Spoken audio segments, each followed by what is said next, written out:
last MLB, the very, you know, what I want to say is that this one, which said it was place of meeting. Yesterday. You were there? Yeah. Yeah. And it just was interesting. You know, Bush gave, you know, a regular speech, and it was about the country, about, well, about 9/11, and then Trump somehow it was all about him, even though he was in a tank factory. And it just went from one subject to the guy who plays Trump on Saturday Night Live. Does not look like him, but he is very good. Yeah, he does.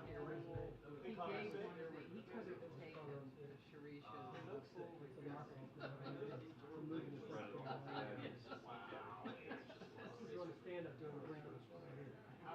I went back when I read about Ted Kaczynski said, I went back to I remember Will Ferrell used to play Kaczynski on Saturday Night Live, and he did two absolutely hilarious. You know, the guy from the Yukon. One was his meeting with his lawyer, and had Johnny Cochran, you know, and the other was Harvard.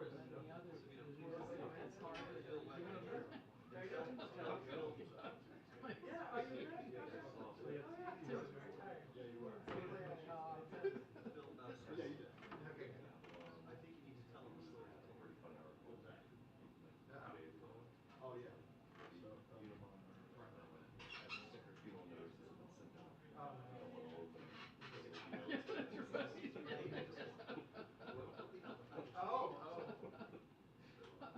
And remember his name? He definitely had too much time on his hands.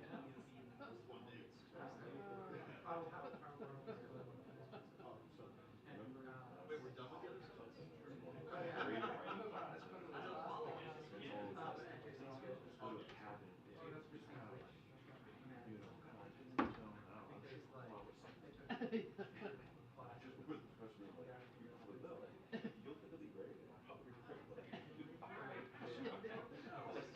Who knows exactly where it's going to lead you?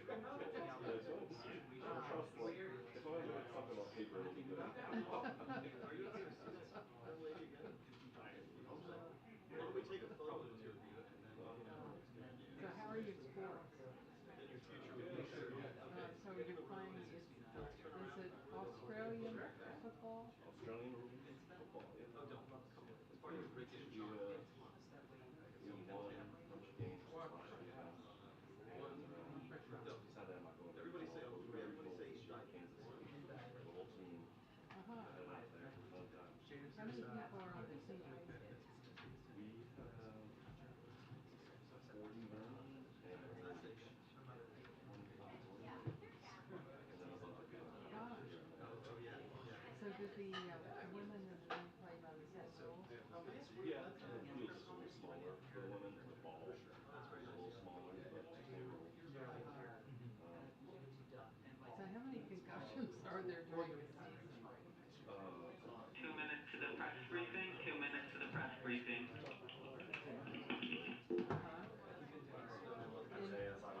Yes, right. Yeah.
everywhere possible. And then I created you. I mean, me.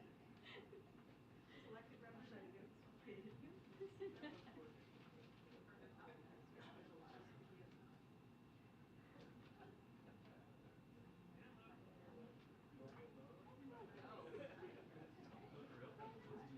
On your person. It's on your person. This isn't violating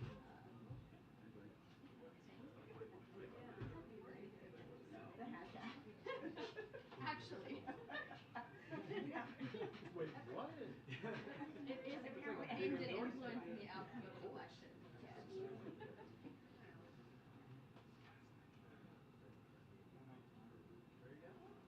know what? I'm telling you, just do it here. Just do it here. Do the hat skirt real quick, take a first one.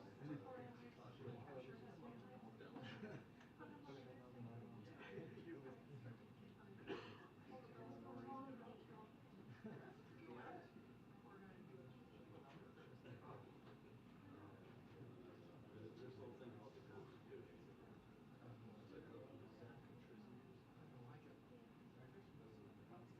By the way,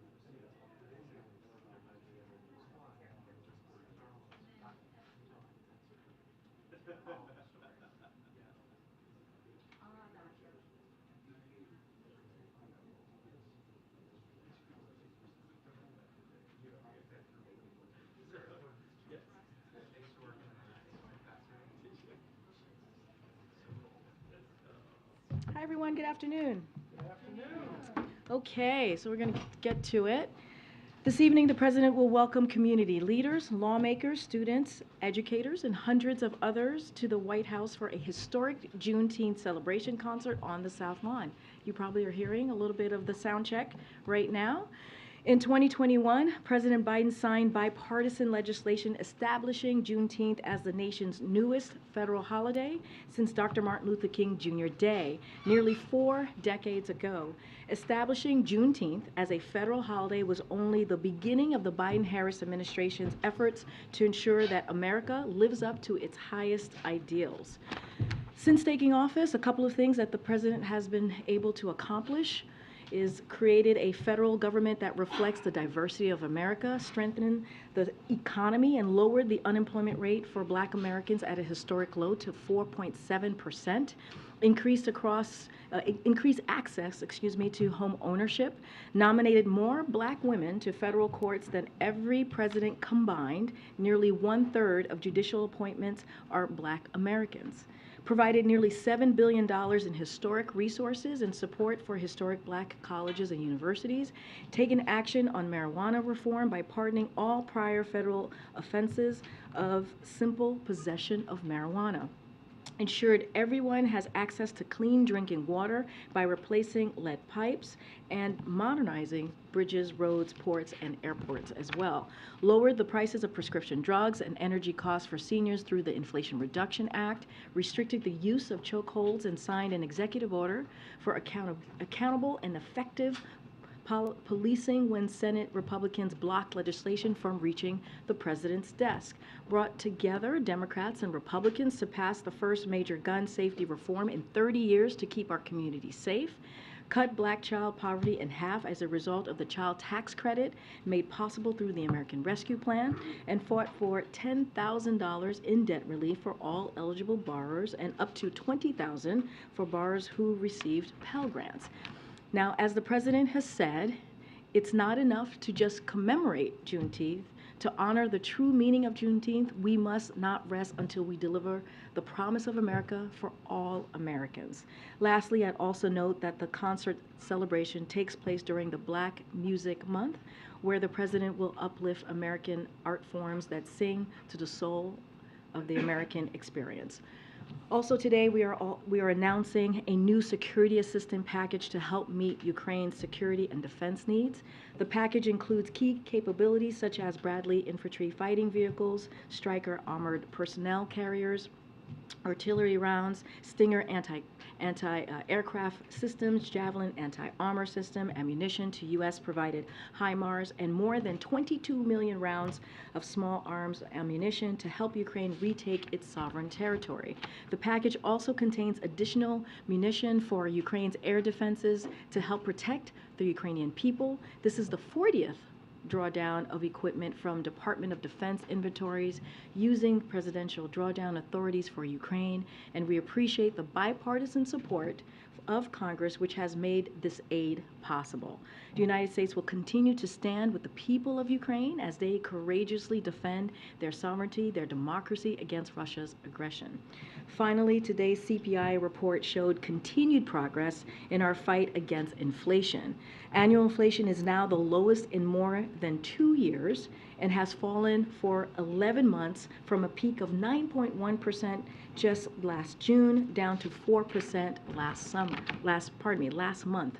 Wages rose over the last year, accounting for inflation. This is especially helping lower income workers who have seen their wages rise faster than others, helping them catch up after decades of widening wage gaps.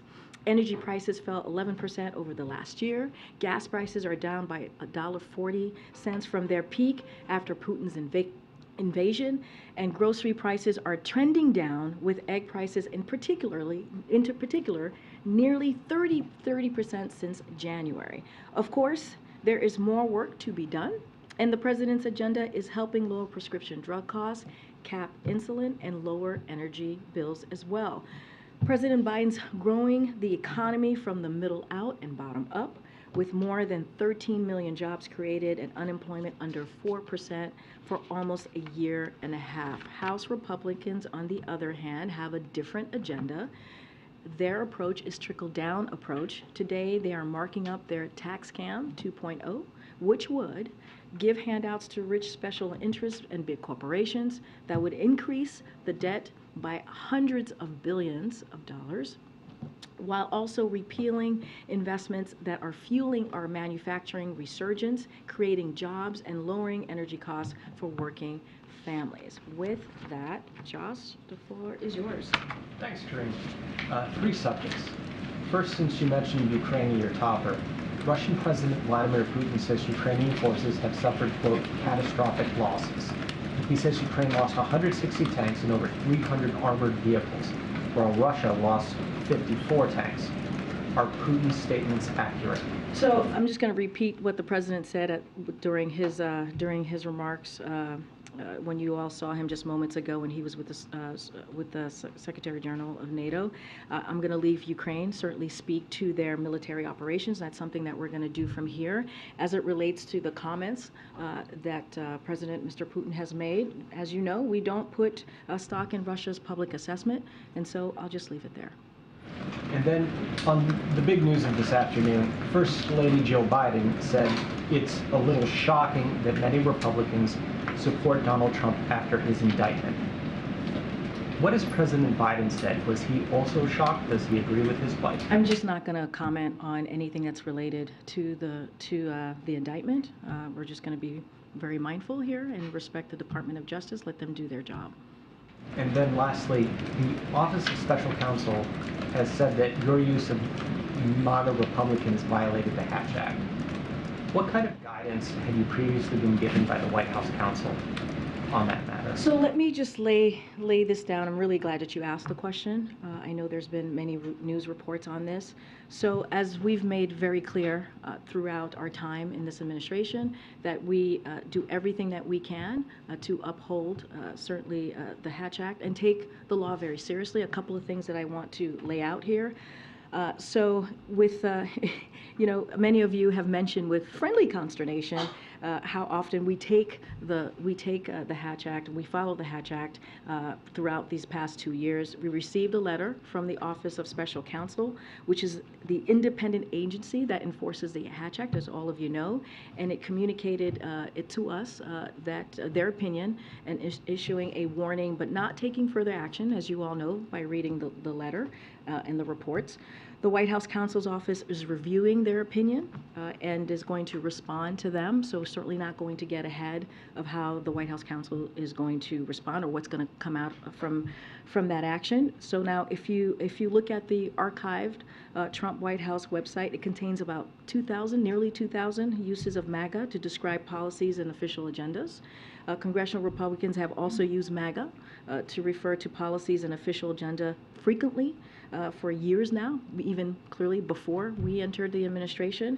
And what's more, I also want to note that the opinion that you see that was presented by OSC happened just last week, which is it occurred months after the briefing where I made those comments. So basically, it is retroactive, right? The actions were retroactive after I had made the comments. So look, when basically what we're seeing by me laying that out is that we did not know their opinion when we were able to use when we were given the green light to actually say the comments that I made. So just want to make that very clear. But again, look, it's going to be reviewed. That's what the White House counsel is going to do. They're going to have a dialogue, a routine dialogue with OSC, and so I'll just leave it there.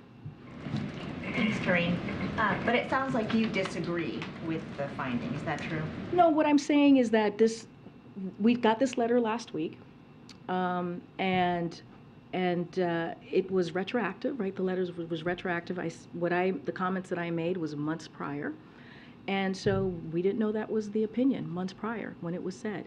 So what I will say now is that the White House counsel is going to have a routine dialogue, like many administrations have in the past, with OSC, and certainly not going to get ahead of that. I'm going to let that process move forward. And just more broadly, since you cite the Hatch Act so often, what is your interpretation of it? What are your limitations? So look, what I know is as it relates to an ongoing election right now, right, we're talking about 2024, we just are very careful. We are very careful to respect the law, the rule of law. We're very respectful to not speak as a federal employee, to not speak about the election, about candidates in the election, about anything that's related. Anything that you all ask me about the campaign, I'm very often, if not almost every time, refer you to the campaign. As it relates to this specifically, I just laid out, if you look at the archives from the Trump White House website, it contains nearly 2,000 uses of MAGA to describe policies and official agendas,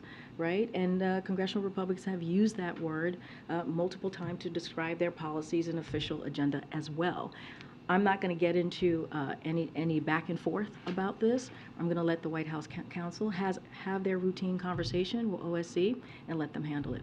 And then just one more on the Trump indictment, which I know you already spoke about, but you know, it's one thing to not answer questions about the charges and the actual pending case before the DOJ, but what about the substance of these documents? Can you at least share whether President Biden has been briefed on the substance in these documents? I will let my colleagues at the White House counsel deal with that. I'm just not going to speak to it from this podium. Thank you. Welcome to the briefing room. Thank you, Karine.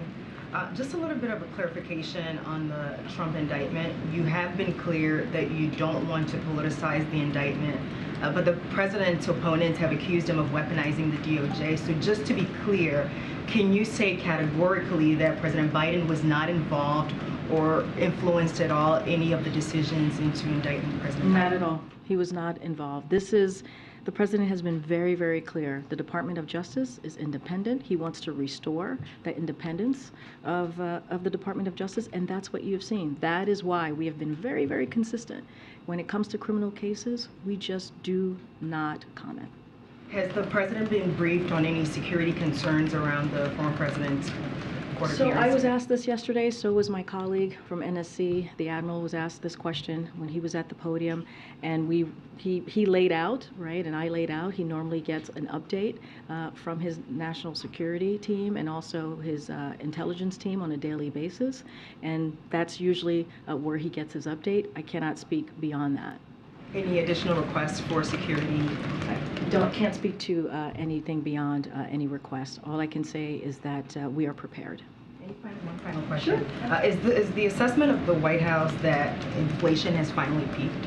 So look, I know that I know that CPI data came out today, as I just laid out this morning. Look, so what I will say is that we're making progress on fighting inflation, and that's good news. That's good news for hardworking families. That's incredibly important that we see that, and we're seeing that in this data. And I kind of said this at the top, but I'll reiterate it here. Annual inflation is at the lowest level that we have seen in more than 2 years. That's since March of 2021, and it has fallen for 11 months. And in less than half of what it was this past June, the June before this one, clearly. And wages has rose over the last year. So all of that is important. Gas prices is down by $1.40. That's because of the work that this president has done. If you think about his investment in America, if you think about his economic policy, how he wants to make sure that we're building an economy that builds from the bottom up, middle out, that is what you've seen. And I have said, and he has said many times, when it comes to his economic policy, lowering costs is his #1 priority. So this is important. We're fighting inflation. We're seeing progress, and this is going to be incredibly important for Americans across the country. So just to continue on inflation, we'll get another one after that. One of the components of the inflation data showed that rent prices are still sticky. They're just not responding the way that you hoped that they had. It's starting to remind some people of the comment that inflation was going to be transitory. So for a long time, the expectation has been that housing prices and rental prices would come down, and they just haven't. Are you starting to get worried that they're not going to come down, or what the implications are, and what can you do? So look, we know, and it's a good question, we know housing affordability is a challenge for families. And the good news is that we are starting to see a cooling in the housing market, so that's incredibly important.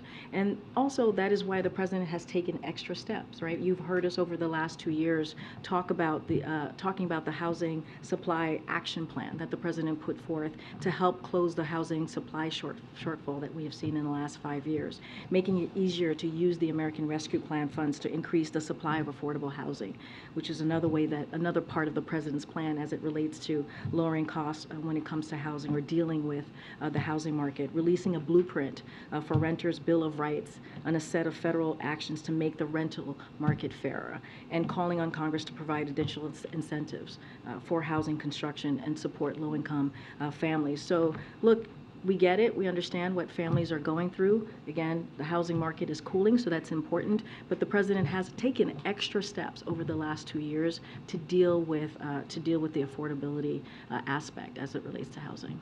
So are you considering additional actions since the housing prices don't seem to be responding? So I don't have any additional actions to announce at this time, but I mean, I just laid out 4 real, constructive, comprehensive, substantive actions that this president has taken over the last 2 years to deal with certainly issues that American families have to deal with when it comes to affordable housing.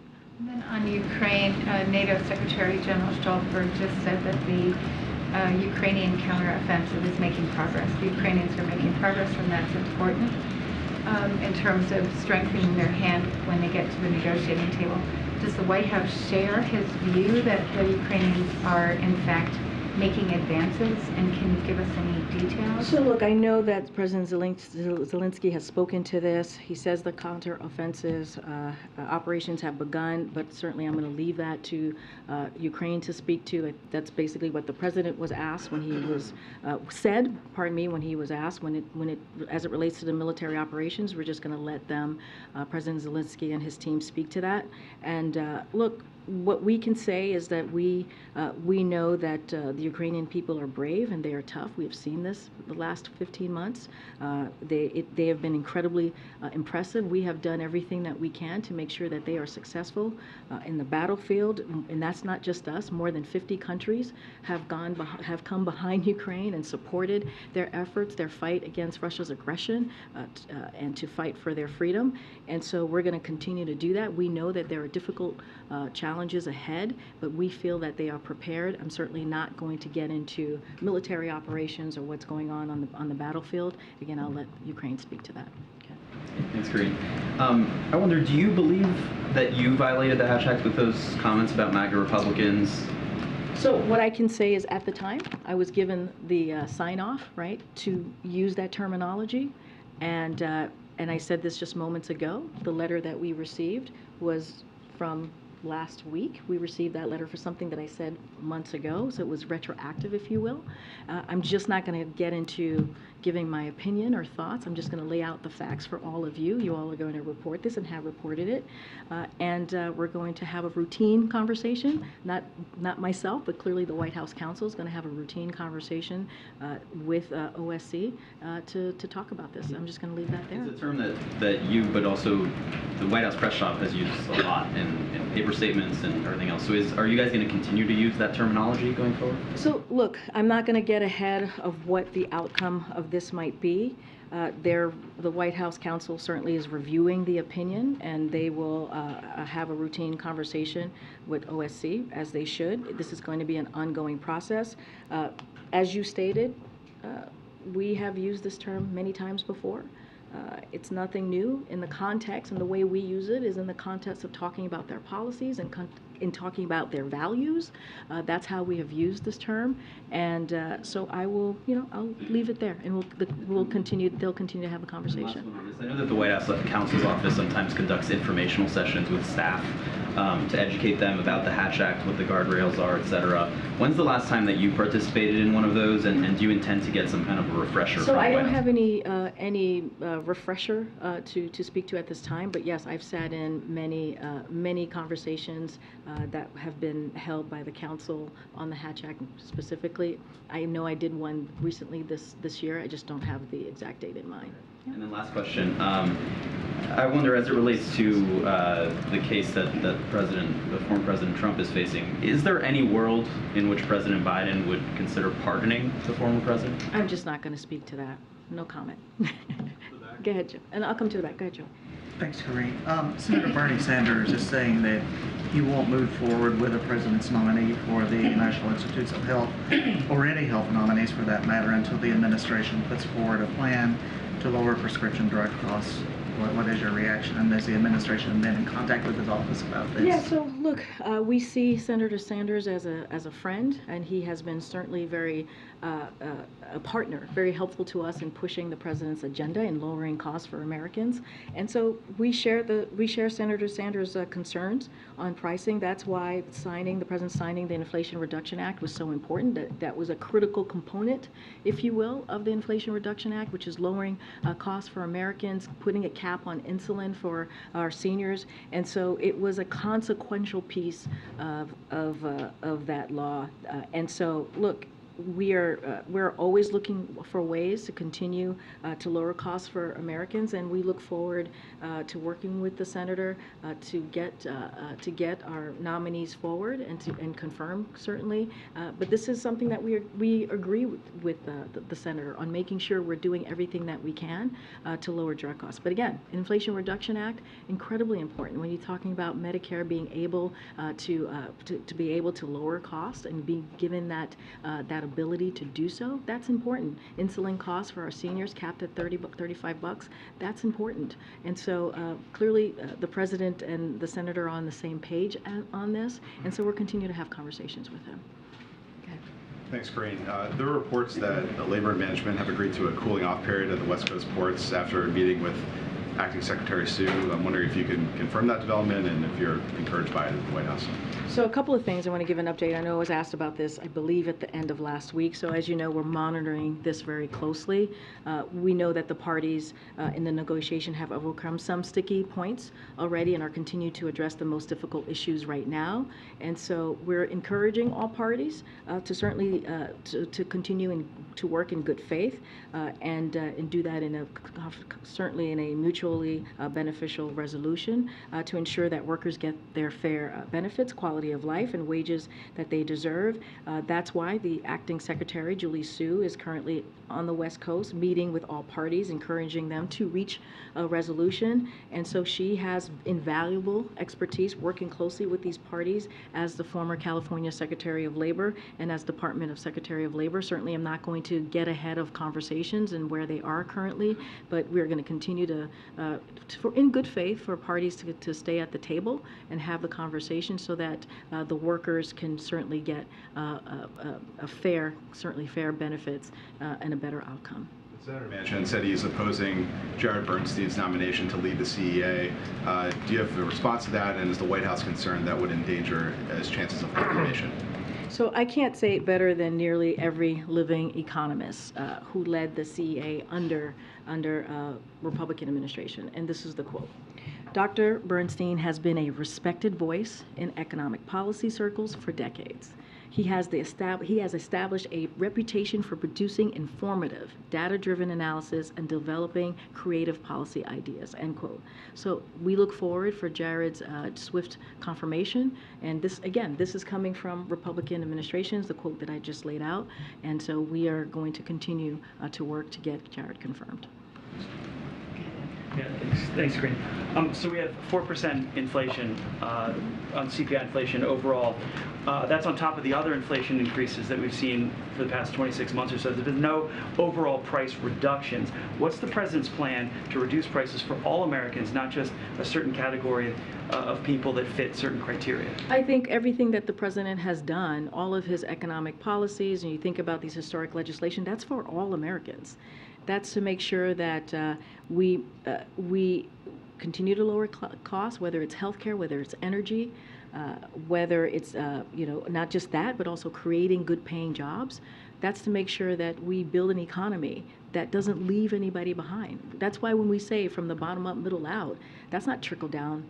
That's not a trickle-down approach that we have seen for many decades. That's a different approach, so that we do include all Americans. We include hardworking, working families that, again, have been left behind.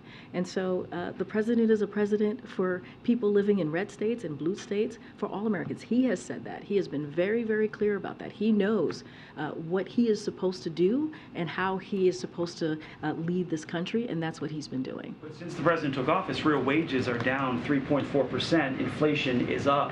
So how does that not amount to a tax on people making less? I just laid out when your colleagues asked me about inflation. I just said one thing is that we're making progress. We are fighting inflation. If you look at the last 11 months, it has fallen.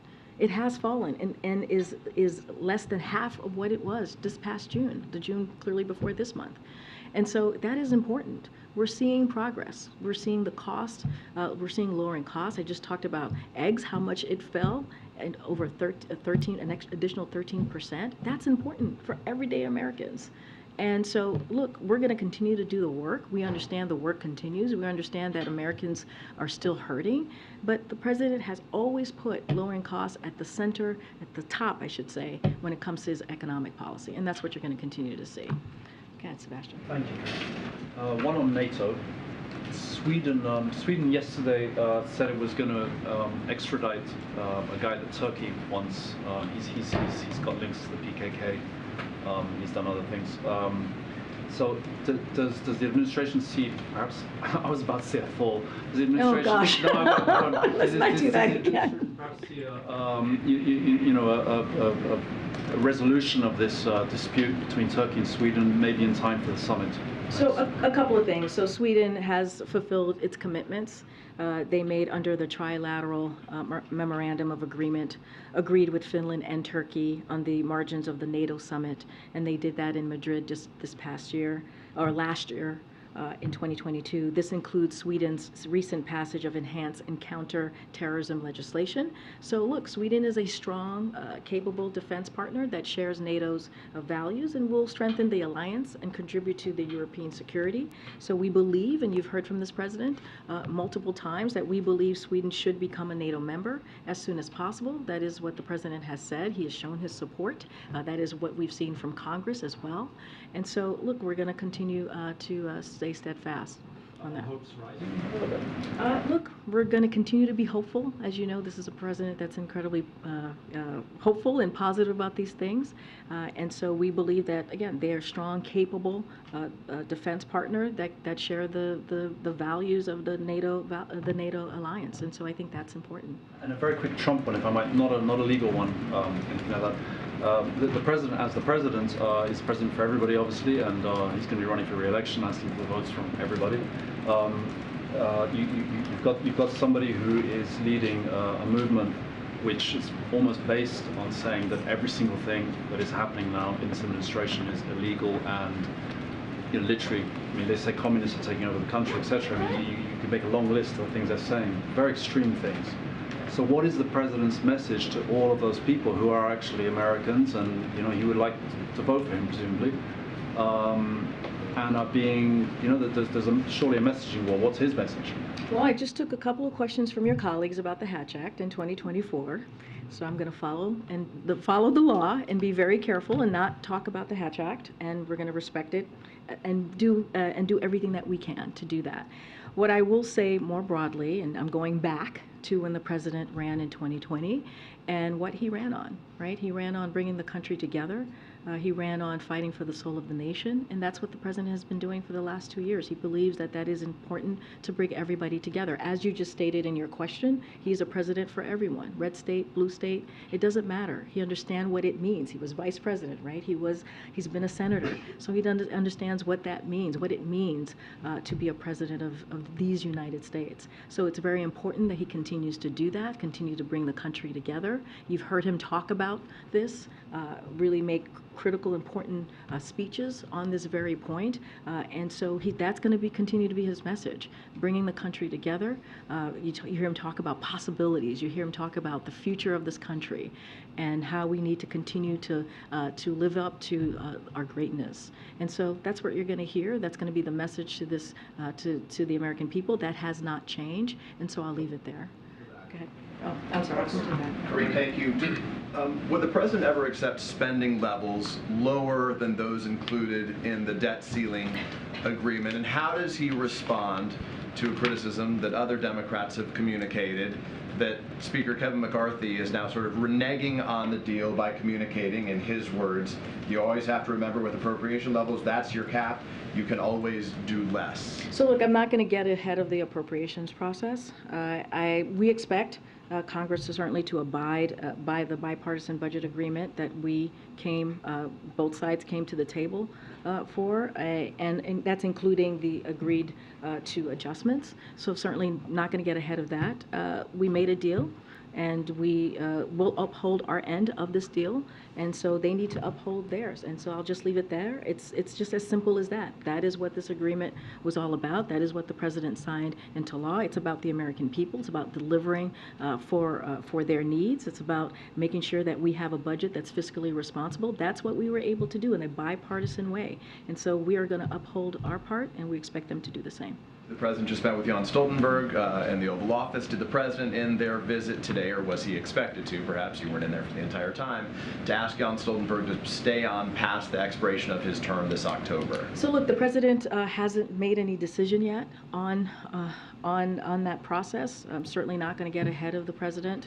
on this, but we've been very clear that we believe the Secretary General has done a fantastic job, a really wonderful job during this difficult time, this history-making time, with the war in Ukraine being one of them, and how NATO has come together in a way that we haven't seen in a very long time, the strength of NATO. And so we appreciate his efforts and his hard work the last 2 years. I'm just certainly not going to get ahead of the president. There's reporting right now that the CIA warned the Ukrainian government not to attack the Nord Stream gas pipelines last summer after obtaining detailed information about a Ukrainian plot to destroy that main pipeline between Russia and Europe right now. I'm not asking you to confirm that specifically, but has President Biden, as he said to us previously, that he spoke directly to Volodymyr Zelensky and told him that the F-16s, or was reassured that Zelensky would never use the F-16s to target anything inside Russian geographic territory. Has the president ever communicated to Volodymyr Zelensky that he expected Ukrainians at no time to target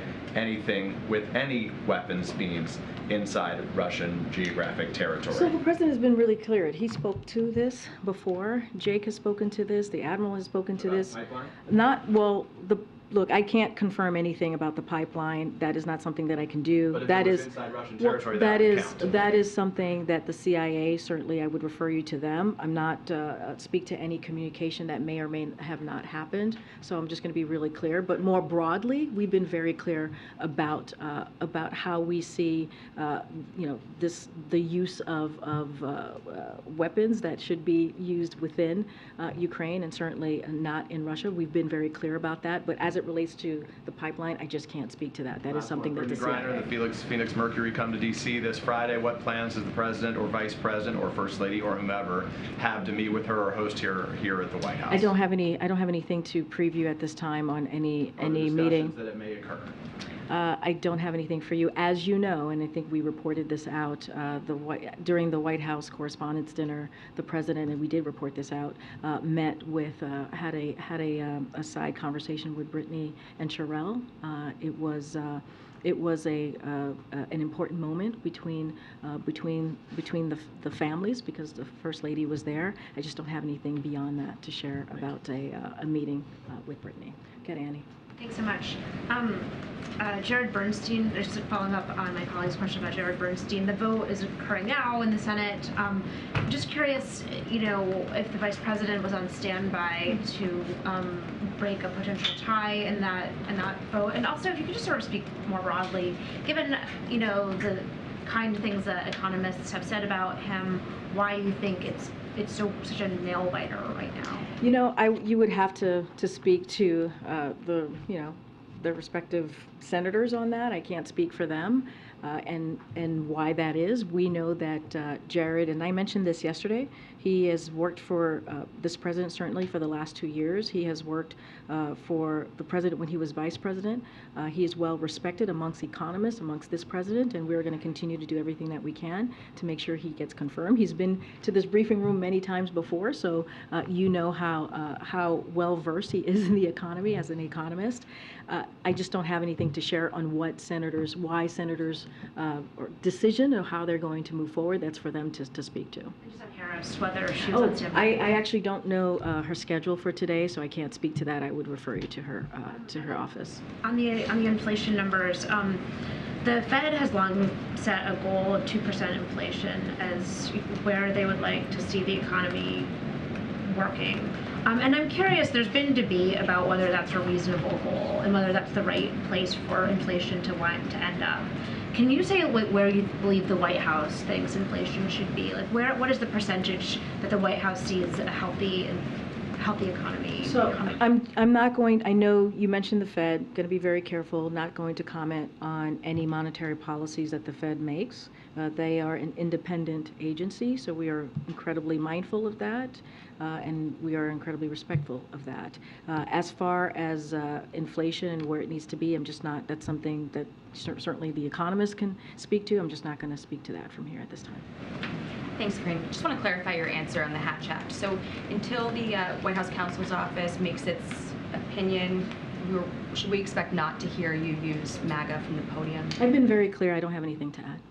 You had said that you're waiting for them to make their opinion, so I just wanted to know in the interim. I've answered that question. Okay.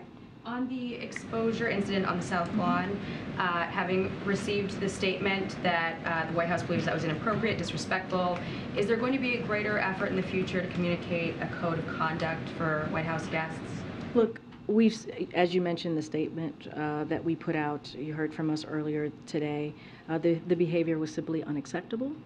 We've been very clear about that. It was unfair to the hundreds of attendees who were there to celebrate their families. So, we're going to continue to be clear on that. And that type of behavior is, as I said, unacceptable. It's not appropriate. It's disrespectful.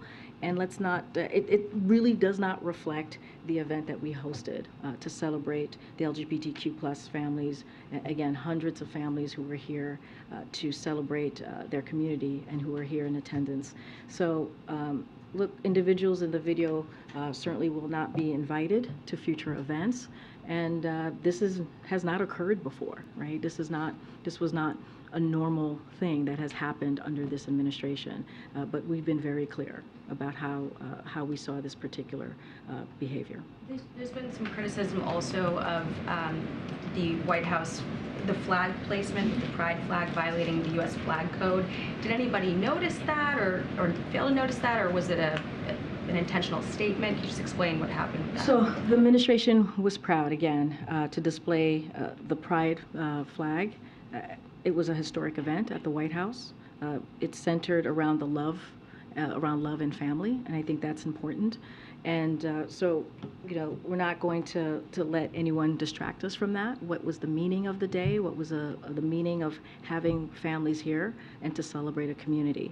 I'm certainly not going to get into protocols from here, or I'll leave that to others.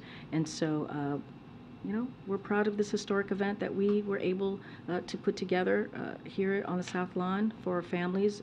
And so I'll leave it there. And one more on a different subject.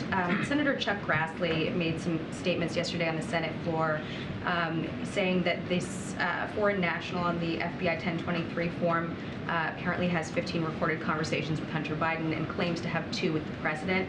Is the White House aware of any recordings in which the president might be on tape speaking to a Burisma executive? So the president spoke to this. I think he was shouted a question about this at the Thursday press conference, and I'm just going to quote him and say it's malarkey. Okay. Yes. Go ahead. Thank you.